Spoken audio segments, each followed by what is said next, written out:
Hey guys, so for my Inquiry 4 project, I really wanted to focus on my Inquiry 2, which was the rhetorical analysis of the painting Guernica by Pablo Picasso.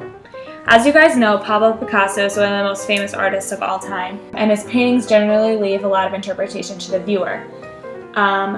Just a little background on this piece. Guernica was a town in Basque Spain that was a victim to a casual bombing practice done by the Nazis during the Spanish Civil War, and that was done in 1937.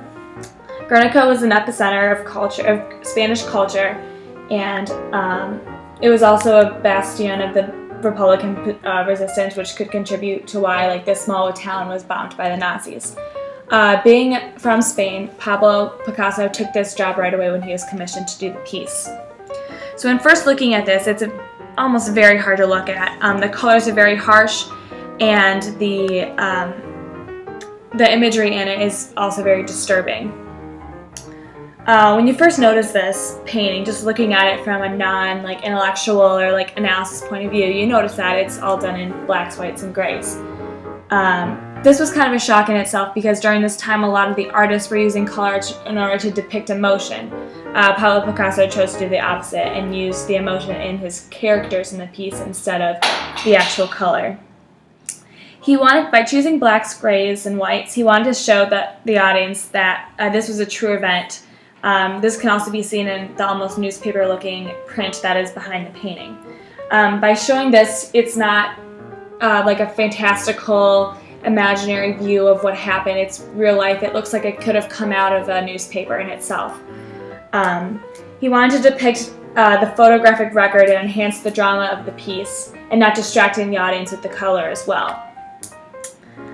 He also was trying to turn this style of painting into another form of rhetoric. You know, when we think of rhetoric, we think of writing, we think of movies sometimes, but we don't normally think of paintings. So by using a newspaper style, he was able to make a rhetorical analysis of an event in a way that he could only understand, and also that others who maybe were not literate could understand as well.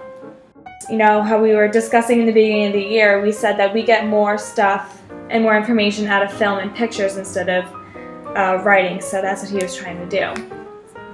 He also wanted to publicize the drama more than the newspapers could, because his goal of this painting was to bring awareness to the horrific bombing, that because it wasn't a huge part of World War II and the Spanish Civil War, it generally went unnoticed. So again, he wanted to show the realistic nature of this event through this painting. This piece is also very hard to look at due to the graphic subject matter, like I stated before. There are lots of scenes that shock the viewer and immediately evoke empathy for the town in which the piece was named.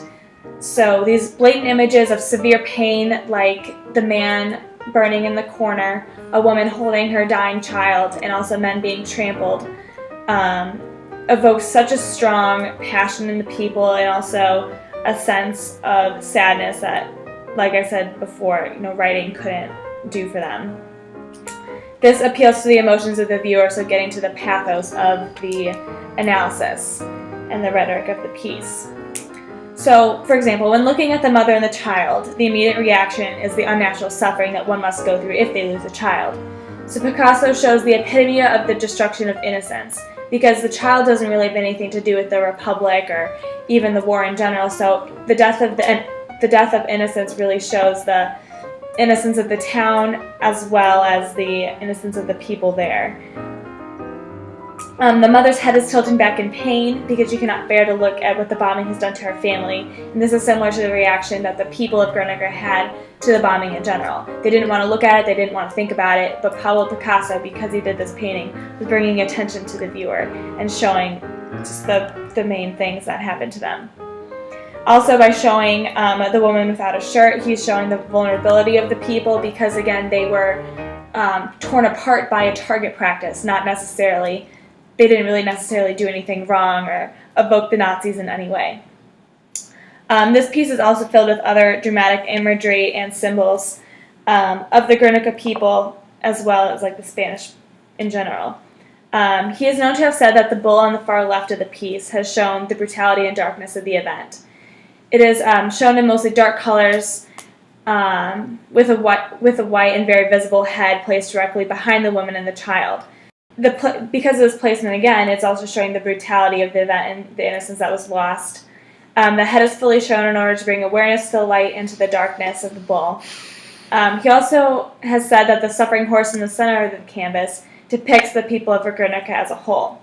Because the suffering of Guernica is in the center of the piece, he again was trying to bring attention to that instead of the causes maybe behind what had happened. He wanted to show that they didn't really have any choice in this matter. See the horse for the first time, they see the extreme anguish and, brutality of the event. This piece also has a strong logical appeal. It was displayed all around the world trying to show, peace during the war, and it was almost used as a poster board for the global anti-war movement, and there's currently a copy of this piece in the UN National Headquarters. So again, showing national prosperity and peace and trying to bring awareness to the fact that innocent people have been injured during events of war.